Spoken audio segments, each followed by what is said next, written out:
Elisha नबी ने बोल दिया कि बर्तन मांग ले, पड़ोसी से मांग ले, और जब ऐसे में मांगने जाएंगे दिक्कत आएगी। लेकिन बात आ रही, जैसे आप लोगों के साथ निकल कर क्या की बात है कि सबसे मेन बात है कि एक ने कहा कि मैं मांगूंगा नहीं, टेंट वाले के पास चला जाऊंगा, लेकिन टेंट वाले के पास नहीं बोला है कि अपनी पड़ोसी से मांग ले, जो पड़ोस में औरतें उनसे मांगना है। एक बात आ गई, अगर हम वचन को तोड़ेंगे तो फिर काम नहीं होगा, फिर तेल उंडेलने पर नहीं बढ़ेगा, इसलिए मांगने हैं। तो इसलिए जो कहा है उसको माने।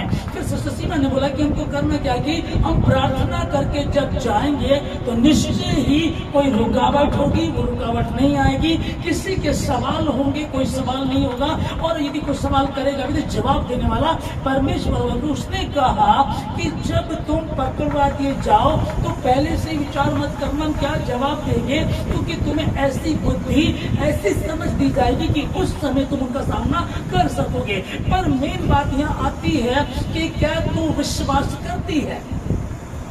प्रभु उसमें तो दुर्गंध आती है।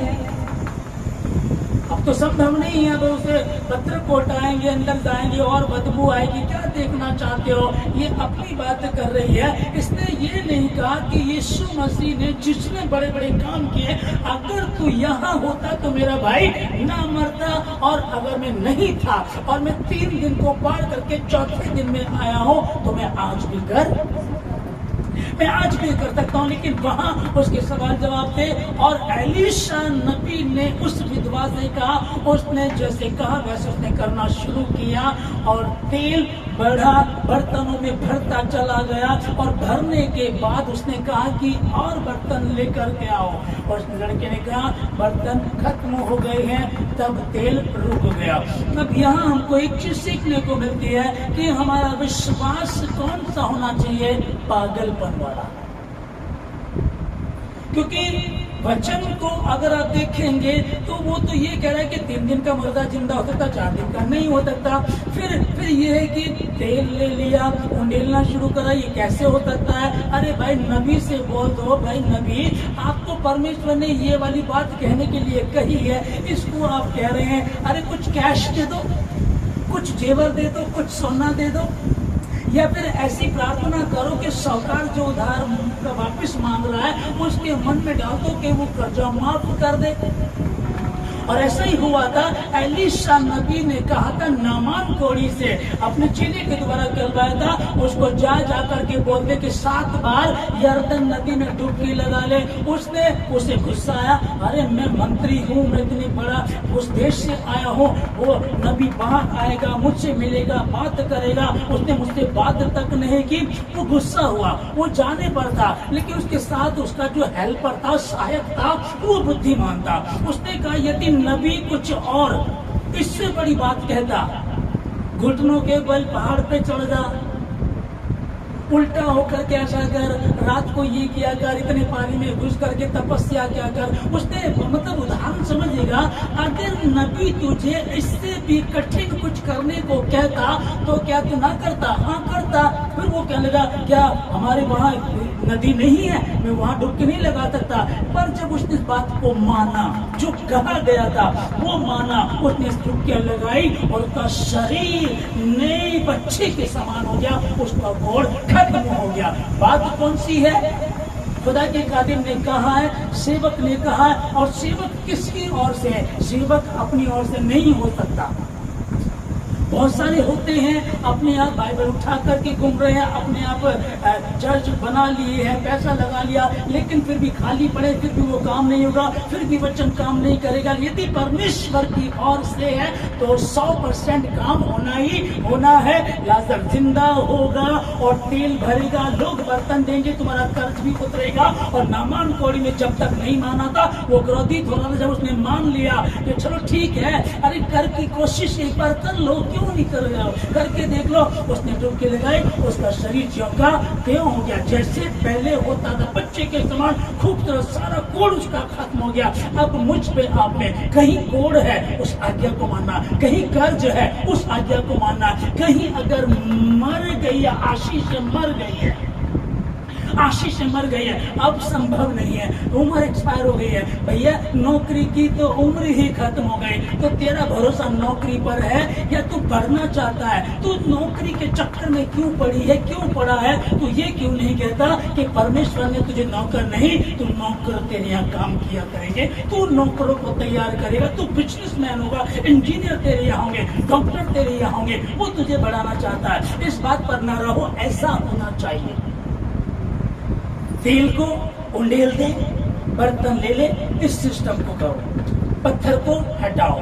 दुर्गंध आती होगी, उससे मतलब नहीं है। यदि यीशु मसीह कह रहा है, यदि प्रभु का सेवक कह रहा है, यदि नामान कोड़ी को कह दिया है, उसको माने, उस विधवा की तरह सुने, मार्था की तरह हम इस तरह की बहस ना करें और हम कहें प्रभु तेरी इच्छा मेरे जीवन से पूरी हो। और यदि समझ में ना आए तो प्रार्थना करें, और परमेश्वर यीशु मसीह असंभव को संभव करने वाला परमेश्वर है, और उसके लिए कोई काम कठिन नहीं है। हालेलुया, उसके लिए कोई काम कठिन नहीं है। और इन्हीं बातों से फिर पता भी चलता है कि विश्वास परखा जाएगा, आनंद समझो, शैतान तुमको डराएगा, आनंद समझो, होगी परीक्षा, धीरज बढ़ेगा, तपने के पश्चात सोना बनेगा, होगी परीक्षा, धीरज बढ़ेगा, तपने के पश्चात सोना बनेगा, आनंद समझो, आनंद समझो। यीशु वचन का उपयोग करना, कैसी भी आफत हो बिल्कुल ना डरना, यीशु वचन का उपयोग करना। अगर नबी ने कह दिया विधवा से, जो तेल तेरे पास है बर्तन लिया, तो हाँ कर दो। अगर नामान कोड़ी को कहा, जब तक वो जिद्दी बना रहा, बात नहीं बनी। जब उसने डुबकी लगाई, हुक्म को माना, जो कहा गया था, एलिशा नबी प्रभु के दास ने, खादिम ने कहा था, जब उसने माना वो पूरा हुआ। मार्था बहस करती रही, और मार्था की गिनती उसी में आती है कि ये अतिथि सत्कार तो करती है, परंतु परमेश्वर की बातों को सुनती नहीं है। दूसरी बात की बात है, बस यीशु वचन का उपयोग करना, कैसी भी आफत हो बिल्कुल न डरना, उस पार यीशु ले जाएगा, उस पार यीशु ले जाएगा, आनंद समझो। सर्वशक्तिमान परमेश्वर का धन्यवाद देता हूं पिताजी, आज की सभा के लिए, सुंदर समय के लिए, पवित्र वचनों के लिए। परमेश्वर क्या अजीब सा लगता है, हांडी में तेल है, बर्तन मांग करके ले आओ, उंडेलना शुरू करना, बढ़ जाएगा, दरवाजा बंद कर लेना, उसको बेच देना, कर्ज उतार लेना। अरे सिंपल सा रास्ता भी तो बता सकते हैं, कुछ कैश दे दो, कुछ जेवर दे दो, उसके मन को बदल दो, जो साहूकार है, जिसका कर्ज हम पर है। नहीं, परमेश्वर का काम करने का तरीका, वो चाहता है पत्थर को हटाओ, वो कह रहा है मांग के लाओ बर्तन। उसने कहा, नबी कह देता जा गौर से शुद्ध हो जा, और वो हो जाता, लेकिन नहीं, यर्दन नदी में जाता, 7 बार डुबकी लगा। आज वही आदमी, वही यीशु है, युगान युग तक एक सा रहने वाला वही यीशु मसीह आज भी है। मैं आशीष देता हूं कि आप परमेश्वर के वचन को आदर दें, ना तो उसमें बिंदु बढ़ाएं और ना बिंदु घटाएं। जो कहा जाए वो करें। प्रभु ने कहा पत्थर हटा दो, प्रभु ने कहा 7 बार डुबकी लगा दो, प्रभु ने कहा बर्तन मांग कर लाओ, जाओ और मांग करके लाओ, और प्रार्थना करके ऐसा करो, और विश्वास रखो, पागल वाला विश्वास रखो।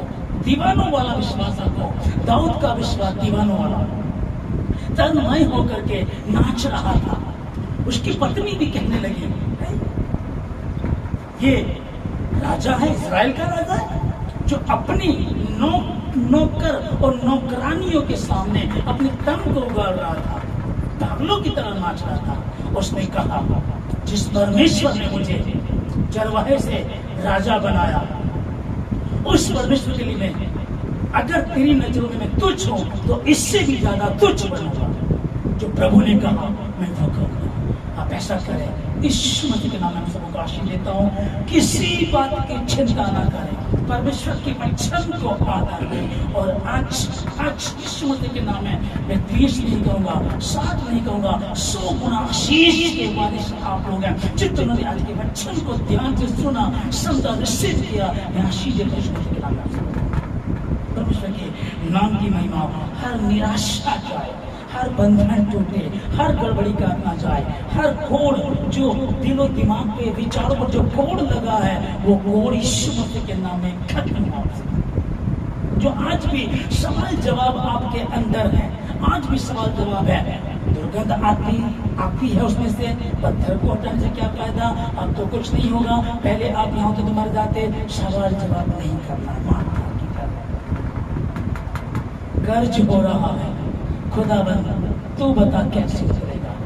जा मसीह यीशु की आज्ञाओं को मानो तो तू कर्ज से मुक्त हो जाएगा। जो यहोवा का भय मानते हैं निश्चय ही अपनी कमाई को खाने पाएंगे। तेरी पत्नी तेरे घर के भीतर फलवंत दाखलता से होगी, तेरे बच्चे तेरे मेज के चारों ओर जलपाई के पौधे से। यीशु मसीह के नाम में मैं ये आशीष देता हूँ, यीशु के नाम में आमीन।